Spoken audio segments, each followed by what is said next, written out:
Are you in the right niche? Is the topic around which you're creating your content actually hurting your chances of working with a brand? You know, the answer is yes for most of the social media influencers, especially the ones that are starting out. But the good news is that it's easily fixable. So let's talk about it right now. Welcome to Social Income. My name is Alex Guberman with SocialIncomeAcademy.com. If this is your first time here and you want to learn more about how to create a full-time income around your social media project, well, you came to the right place. Go ahead and click on that subscribe button down there so you don't miss anything moving forward. All right, so let's talk about it and let's be honest. Working with brands is a big deal. This is essentially how most social influencers make their money.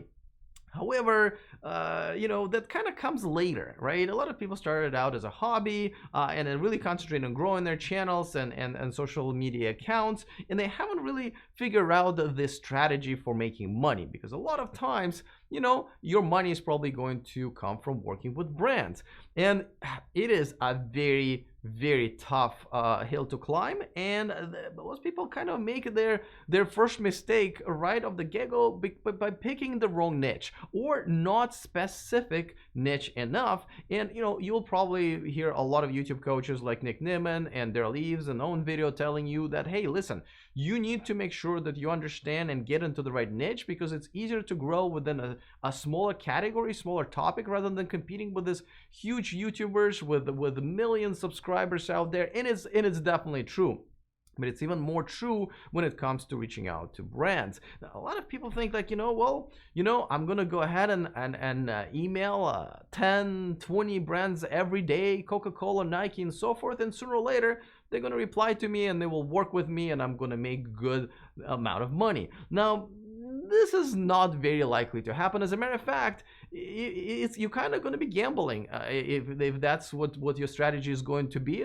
Your chances of getting that deal, I would say, as high as winning a lottery. So if you're going to gamble, I would just suggest you buy that lottery ticket and kind of bypass all this camera work and editing and lighting, and I think your chances are going to be just the same. But if you are back on earth here with the rest of us, you probably understand that this will require a lot of work, and it is. But let's talk about the niche that you're in. It is very important to make sure that it's big enough where you can still grow, and you also want a growing niche. That actually helps a lot as well. But you also want to make sure that it's a niche where the brands that appeal to people within that niche are not that big. Because the giant brands like Nike and Adidas and so forth, you're just too small for them. Even if you're the right channel for you, the right social media influencers, they just cannot waste their time reaching such a small number of people. But smaller brands, and especially the ones that are targeting the niche that you're in, not only they have the money, they definitely have the time, because there are also not as many social media influencers out there for them to utilize, and this is where you can come in. Now, I always recommend to go 2 levels down: general category, a niche, and then the next niche down. So let me give you an example. This is from me working with one of my clients, and she wanted to have a YouTube channel about hiking, which is a niche, right? It's exercise, hiking, hobby, hiking, but it is only 1 level down. As you can probably guess, there are tons and tons of social media influencers out there talking about hiking and doing very well. So for her to come in at this point, it will be extremely tough for her to compete with them in keywords and recommended videos and so forth. And most people just give up, because it does take such a long time to make it out there that it's already a very, very grueling, long and frustrating process. So what I told her, I said, listen, you need to go 1 niche down. And we try to figure out what would be that a more narrow topic for her. And we had many conversations about it, and one day I said, what, just tell me, why do you want to talk about hiking? Why do you like hiking? And she said, actually, what I'm working on right now is I'm 50 in about a year, and I would like to go and hike one of the tallest mountains in Africa for my birthday present, and I'm essentially practicing being able to do that. And I said, well, wait a second. there's your sub niche. This is your niche of a niche. Hiking over 50. Now, this is a whole different universe, right? Because if you want to get a sponsor for hiking, yes, you're going to end up having to reach out to one of those giant, huge brands like Nike. And just like I said, nothing's going to happen. But in this case, there are brands, that are living with that, niche of older people hiking. Because now we're not just worrying about people wearing shoes. We're worrying about brands that make shoes for people who have bad legs, bad ankles, right? And that's what happens when you get old, believe it or not. I'm almost there. So those brands are smaller brands. They have smaller budgets, but they're also easier to reach, right? Oxygen supply, right? 20-year-olds hiking don't need any extra oxygen. 50, 60, 70-year-olds hiking, well, you better figure out how to get that compressed oxygen with them, so it's light and there's enough of it for the person who's bringing it. So there's a whole new types of companies that you can reach out to, and again, they're not big. They're looking for someone like you because they're themselves having issues, sometimes in trouble reaching the very targeted audience. And there's so many others, right? The ankle braces, like the special canes, the special sticks that people use to hike, and I can go on and on and on. Basically, products for all people who want to be active. So now not only the list of your brands kind of becomes very clear for you, these brands that are reachable, these are the brands that will actually pay you money. And by the way, working with brands is not always about getting paid, especially in the beginning. In the beginning you will probably just get a product, kind of a payment. It's free, but it's a payment for your time, for your work. Sometimes you will be brought to a trip or an event, and that would be a payment where you won't actually receive money. And of course, in the future, as you continue working with brands and they like you and it's a good working relationship, then things definitely happen. So this is why it's important to pick a niche over niche, 2 levels down. And by the way, I just want to make sure that don't reach out to brands on the day one when you start your YouTube channel or Instagram account. You need to figure some things out first. Get a few thousand followers, right? I know it's not an easy goal, but I would say at least have 5,000.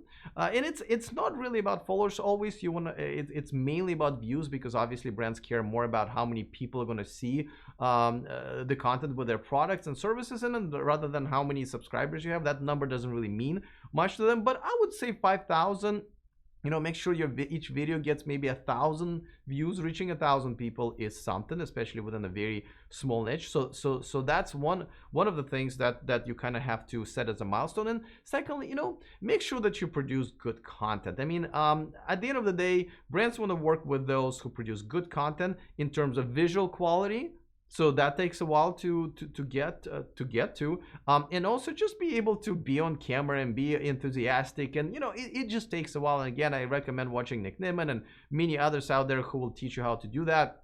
So, and by the way, don't think that working with smaller influencers, they're kind of going to be doing you a favor. They need you as well, and this is where small influencers actually do have some benefits for them, because when you work with a smaller influencer, that influencer will do their best to do their best work for the brand. They'll just go all out, right? You're definitely getting your money worth, and also they're more in touch with their community. They're the ones that are still reading and answering comments. By the way, if you don't, absolutely must do, especially within the first 5 to 10,000 subscriber followers period, for sure. And even if you're bigger, this is always good to be involved with your community, understand your community. But when brands work with huge YouTubers, huge Instagrammers, those don't really know always what it's like to be part of their own community sometimes, because they don't have time to interact and read every single comment and so forth. So you're more in touch with your community. You're probably able to deliver their message in the most custom way for your community, rather than a huge YouTuber or a huge Instagrammer. So there are quite a few reasons for brands to work with you. Now, here's the thing. You might say, listen, Alex, I already got my channel going on my Instagram, going. And yes, I'm not in a niche that's within another niche. 2 levels down, you know. And I don't know, I've made already a lot of content, and this is where I say, listen, you can continue going this way, and I'm assuming you're watching this video because you're not happy with how much income you're bringing right now, and you can continue going this way. But what I would recommend is to refocus. It's okay to step back, figure out that one extra level down into another niche. Make sure it's monetizable. Obviously, you want to make sure that, you know, there are enough brands in that niche and they have money and they understand and work with social media influencers. So I'll make other videos about this, obviously, because it's a bigger topic. But you know, yeah, you don't really, if you're gonna pick a niche within the niche that you're already making your content, and you won't really need to give up all of your content. But sometimes it's good to just completely rebrand yourself and maybe even start another account, because again, it's your choice. You can continue going the way you're going right now, which I'm assuming you're not very happy with, or you can start over and actually have some direction, right? Actually have some content strategy behind it, because what we're talking about right now is essentially content strategy for working with brands in the future.